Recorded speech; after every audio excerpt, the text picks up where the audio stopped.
Fala galera! Hoje eu quero fazer com vocês uma questão que caiu no vestibular da FUVEST e que explora um pouquinho de força elástica. Para quem não conhece a questão, é sempre bom dar uma lida primeiro, tentar raciocinar em cima do problema, depois ver aí aquilo tudo que a gente pode tirar dessa questão, beleza? Bom, o enunciado diz o seguinte: uma bolinha pendurada na extremidade de uma mola vertical executa um movimento oscilatório. Na situação da figura, a mola encontra-se comprimida e a bolinha está subindo com velocidade v. Indicando por F a força da mola e por P a força-peso, aplicadas na bolinha, o único esquema que pode representar tais forças na situação descrita é... Bom, gente, na imagem a gente tem a bolinha presa à mola, como foi descrito no problema, e com velocidade para cima. Além disso, a gente tem as alternativas que a gente precisa escolher.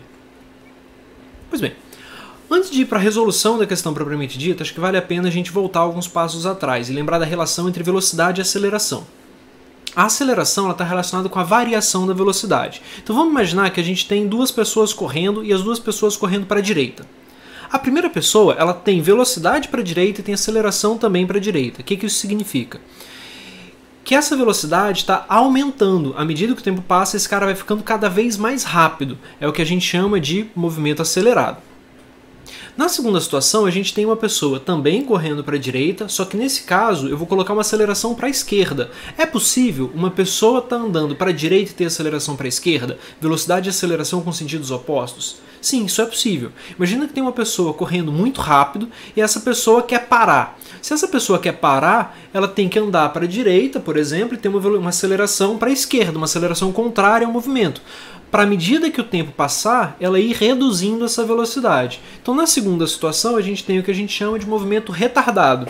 É uma situação, então, que, à medida que o tempo passa, a pessoa vai perdendo a velocidade que ela tinha. Tá? Bom, tendo lembrado disso, gente, é bom lembrar que quando a gente fala de força resultante, a força resultante ela não está diretamente associada à velocidade. A força resultante está associada à aceleração. Lembra da segunda lei de Newton, Força resultante é massa vezes a aceleração. Então é possível você ter uma força resultante para a direita e uma velocidade para a esquerda, ou vice-versa. Tá? A velocidade e a força resultante elas podem ter sentidos opostos. Então lembra o seguinte, a força resultante ela tem o mesmo sentido da aceleração e não da velocidade, beleza? Bom, segundo ponto que a gente precisa lembrar, aí é o foco da questão, que é sobre força elástica. Bom, a força elástica está associada a corpos que podem se deformar e que têm uma tendência natural a voltar para o seu estado inicial, voltar para a sua posição de equilíbrio. O mais comum é a gente falar em mola ou elástico, quando a gente fala em força elástica. Se você tem uma mola relaxada, a força elástica é zero, porque ela já está na posição de equilíbrio dela, ela já está onde, entre aspas, ela queria estar. Agora, se você estica essa mola, por exemplo, pega a mola ali do desenho e puxa ela um pouquinho para a direita. Tá? Se você gerou uma deformação nessa mola, ela quer voltar para a posição inicial, para a posição em que ela fica relaxada, posição de equilíbrio.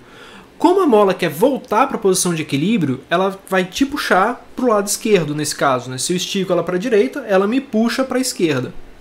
Da mesma forma, se eu comprimo essa mola, se eu estou contraindo a mola, estou comprimindo, estou apertando essa mola, percebe que eu gerei uma deformação e o objetivo dela é sempre voltar para aquele estado natural dela. Então ela vai fazer uma força sobre aquela bolinha ali desenhada para a direita, beleza? Então lembra que a força elástica está sempre contra a deformação, é sempre contrária à deformação. Se você estica, ela puxa para um lado, se você comprime, ela empurra para o outro lado, beleza?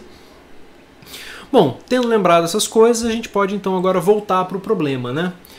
A gente quer desenhar duas coisas, a força-peso e a força elástica.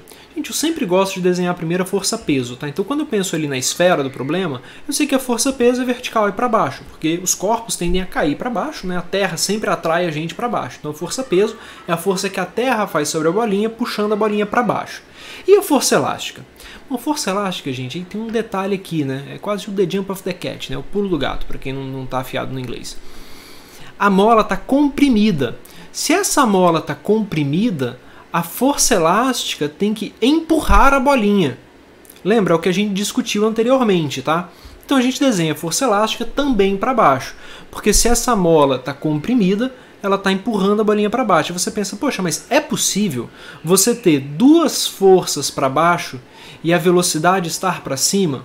Sim, gente, é possível. Alguém, por algum motivo, né, botou esse negocinho para se movimentar, então ele já estava se movimentando antes e agora essa bolinha está perdendo velocidade. Ela está ficando cada vez mais lento. Como é que eu sei que essa bolinha está ficando cada vez mais lenta? Porque ela tem uma velocidade para cima, mas todas as forças que atuam sobre ela estão para baixo, tanto o peso quanto a força elástica.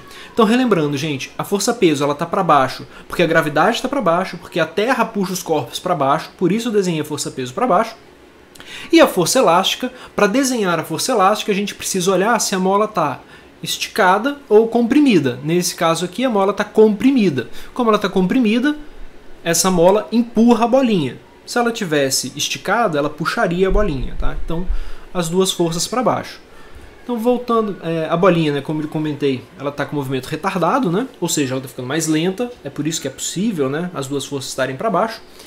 Indo lá para o gabarito, então, para as possibilidades de resposta, né, a melhor resposta que a gente tem aí é a alternativa letra A, com as duas forças sendo verticais e para baixo.